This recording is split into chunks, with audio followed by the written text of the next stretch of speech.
saya sempat terpandang Puan Mona tadi. Saya selalu berjumpa dengan Puan Mona dekat sekolah anak kami, sekolah yang sama. Dan sebut pasal sekolah ni, alhamdulillah hari ini kita bersama dengan dua tetamu yang arif untuk menjelaskan tentang setahun pelan pembangunan pendidikan yang telah pun bermula 2013 untuk fasa yang kedua. Fasa yang pertama telah pun bermula pada tahun 2010. Kita bersama dengan Dr. Nurliza Zakwan selaku pengarah eksekutif Unit Pelaksanaan dan juga Prestasi Pendidikan ataupun PADU. Assalamualaikum Doktor. Dan juga bersama dengan Encik Zainuddin Muhammad Noor, Timbalan Pengarah Pengoperasian Sekolah Bahagian Pendidikan Teknik dan Vokasional Kementerian Pendidikan Malaysia. Selamat pagi, Assalamualaikum. Terima kasih kerana sedia bersama dengan kami dalam Nasi Lemak Kopi O. Saya pasti ramai golongan ibu bapa yang menonton bersama dengan kami pada hari ini, pada pagi ini, kerana anak-anak mereka akan bersekolah. Ada yang dah memulakan persekolahan pada hari esok, ada yang akan memulakan persekolahan pada hari Isnin nanti. Dan kita nak tanya tentang pelan pembangunan pendidikan. Dalam pelan pembangunan pendidikan itu sendiri ada banyak sangat inisiatif. Ada 55 lebih kurang Doktor. Dan untuk pagi ini kita nak tumpu pada antara 55 tu dua yang dibawa pada pagi ini, iaitu LINUS ataupun literasi numerasi saringan. Tadi saya sempat tanya doktor, literasi numerasi membaca, menulis, mengira dari segi saringan. Okey, kita boleh tanya tentang LINUS lebih dahulu doktor. Okey, bismillahirrahmanirrahim. Assalamualaikum warahmatullahi wabarakatuh. Terima kasih Encik. Okey, LINUS ni adalah program untuk kita mengetahui apakah tahap penguasaan murid anak-anak kita lah daripada tahap mengira, membaca dan menulis. So literasi ni kita bagi kepada dua, literasi bahasa Malaysia dan juga literasi bahasa Inggeris. Jadi apa yang kita buat, kita saringan yang saya sebut LINUS tadi, saringan tu adalah kita menyaring sama ada murid ni telah menguasai ataupun tidak pada tahap yang telah ditetapkan. Setakat ni macam mana? Setakat ni alhamdulillah untuk bahasa Malaysia kita telah mula tahun 2010.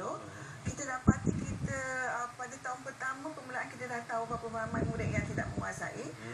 Lagi cepat kita tahu, lagi cepat kita boleh memberi pemulihan kepada murid-murid tersebut. Okey, sebelum saya tanya Encik Zainuddin, saya sebenarnya terketik nak tanya pada doktor lah.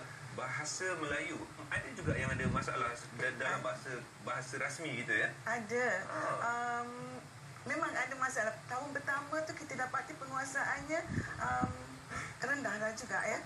Tetapi apabila kita dapat pemulihan pada tahun 3, alhamdulillah lebih kurang 99% telah pun menguasai bahasa Melayu. Itulah kadang-kadang kita perlu sedia maklum antara pemahaman, percakapan berbeza. Okey, Cik Zainuddin, lebih kepada antara inisiatif di bahagian transformasi pendidikan vokasional. Bila sebut pasal vokasional itu tidak melibatkan murid sekolah rendah ya? Menengah atas. Bermakna tingkatan 4 dan 5. Tingkatan 1 pun ada juga. Tingkatan 1 pun ada juga. Okey, mungkin Cik Zainuddin boleh jelaskan sedikit tentang transformasi yang telah pun dilakukan sebenarnya sejak 2012 ya? Ya. Okey, bagi kita ada dua program. Yang pertama ialah program pendidikan asas vokasional untuk pelajar-pelajar tingkatan 1 hingga tingkatan 3 lah. Okey. Ini ialah program asas saja. Ya. Bagi pelajar-pelajar lepasan tingkatan 3, kita ada program yang dipanggil College Vocational.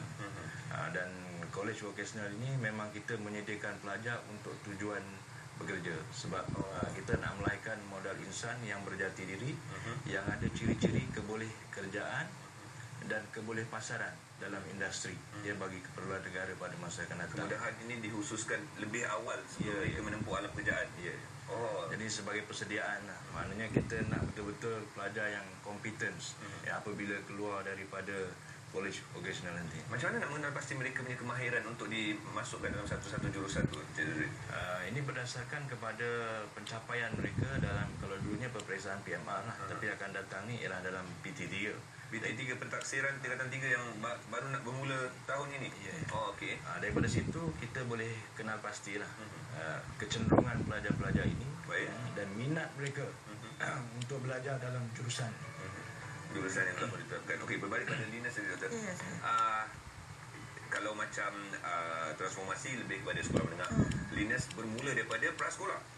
Daripada murid tahun 1. Murid tahun 1. Okey, macam mana nak kenal pasti mereka yang mempunyai ada masalah membaca, mengira, menulis ni dan juga pelajar-pelajar yang sudah pun mahir dalam bidang tersebut? Kita dalam mulai tahun 1, setiap murid ni akan melalui 2 saringan. Saringan pertama pada bulan Mac dan saringan kedua daripada bulan Oktober. Dalam saringan tu kita bukan penilaian tetapi saringan, kita akan tahu sama tahap manakah murid ni telah menguasai. Untuk dikatakan telah menguasai. Dalam bahasa ringkasnya saringan tu lebih kepada macam tapisan pemantauan. Ya, tapisan. Dia tapisan kita akan lihat ada 12 kontrak. Untuk jadi apabila dia melepasi 12 kontrak tu kita katakan sebagai telah menguasai. Kalau tidak mencapai 12 kontrak tu kita katakan tidak menguasai lah. Jadi murid-murid yang tidak menguasai ini kita akan beri bimbingan tambahan, beri pemulihan, program pemulihan untuk memberi bantuan yang khusus kepada murid-murid ini. Jadi dengan saringan kedua, kita buat saringan kedua, kita akan tahu sama ada mereka telah meningkat ataupun tidak. Dengan cara ni juga kita boleh kena pasti sama ada murid ni ada masalah pembelajaran ataupun tidak. Kalau dulu lambat kita mengenal pasti. Jadi sekarang ni pada tahun 1 lagi kita dah tahu. Jadi mungkin pemulihan ataupun treatment yang kita nak bagi kepada murid itu berbeza. Maknanya treatment yang dilakukan pengkhususan dalam bahasa Melayu berkesan dan sekarang ini untuk bahasa Inggeris pula. Iya. Okey. Cik Zainuddin, berkenaan dengan vocational tu, apa program-program yang telah pun ditetapkan ataupun mereka perlu masuk program yang sama terlebih dahulu baru akan dipecah-pecahkan pada program-program tertentu? Dia begini, dalam college vocational ni kita ada 2 program. Satu ialah program yang menawarkan peringkat diploma. Baik. Maknanya untuk pelajar-pelajar yang mempunyai pencapaian sederhana dan baik, mereka ni boleh mengikuti program diploma. Diploma selepas tingkatan 3 dah masuk diploma. Selepas tingkatan 3. Oh, bertuah budak selama 4 tahun 3 bulan. Dan 4 tahun tu sesi pelajaran yang sebenar, dan 3 tahun tu 3 bulan yang berikutnya ialah on job training lah di industri. Dan untuk pelajar-pelajar yang sederhana, pencapaian sederhana bawah orang kata, ini kita menawarkan program-program apprenticeship, iaitu yang menawarkan peringkat sijil, sama ada sijil kemahiran Malaysia ataupun sijil-sijil yang lain. Okey, bila bercerita tentang vocational, teknik, pastinya kementerian juga menjalinkan kerjasama yang rapat dengan pihak industri. Macam mana melihat perkembangan tu? Sekarang kita memang sedang giat mengadakan jelajah industri, di mana setiap college diwajibkan ataupun dikendaki menjalin hubungan dengan industri untuk memastikan pelajar-pelajar mendapat maklumat terkini lah, ataupun teknologi terkini daripada industri. Kerana dengan MOU yang dilakukan dengan industri ini, kita dapat manfaat yang besar. Pertamanya kita boleh berkongsi kepakaran antara college, pensyarah-pensyarah di college dengan juga tenaga kerja di industri. Yang keduanya kita boleh berkongsi tentang teknologi ataupun peralatan itu sendiri. Yang ketiganya pelajar-pelajar kita boleh menjalani latihan industri ataupun on job training di bermula industri. seawal 16 tahun. Bermula seawal. Itulah saya katakan tadi, bertuah betul lah adik-adik kita sekarang ni 16 tahun dah boleh ambil diploma dah. Menarik. Okey, bercerita tentang Linda, saya tertarik memandangkan Dr. Nurhaliza selaku pengarah eksekutif unit pelaksanaan dan prestasi pendidikan. Siapa yang akan melaksanakan program Linda itu sendiri? Okey, program Linus ini memang telah berlaku di sekolah. Jadi guru-guru sendiri yang melakukan saringan tersebut. Dia seperti kelas tambahan ke, Doktor? Tidak. Dia sebenarnya kalau kita sebagai seorang guru, dia akan membuat saringan. Mereka akan mengetahui sama ada tahap di manakah anak murid mereka. Jadi apabila murid itu yang tidak menguasai, bantuan macam saya kata tadi, bimbingan yang lebih diberikan. Ekstra. Dia akan ada modul, bukan di luar waktu persekolahan, di dalam waktu persekolahan. Jadi tumpuan guru tu lebih kepada murid-murid yang tidak menguasai ini. Okey, semua saya nak tanya sekarang ni. Guru-guru dah memainkan peranan mereka. Kementerian Pendidikan juga sudah pun memainkan peranan mereka. Anak-anak murid perlu mengikut apa yang telah pun dilaksanakan saringan. Bagaimana peranan ibu bapa? Adakah mereka boleh menerima jika dikatakan anak mereka ni lemah dan kurang, orang kata tu, untuk mata pelajaran tertentu tu kena fokus lebih?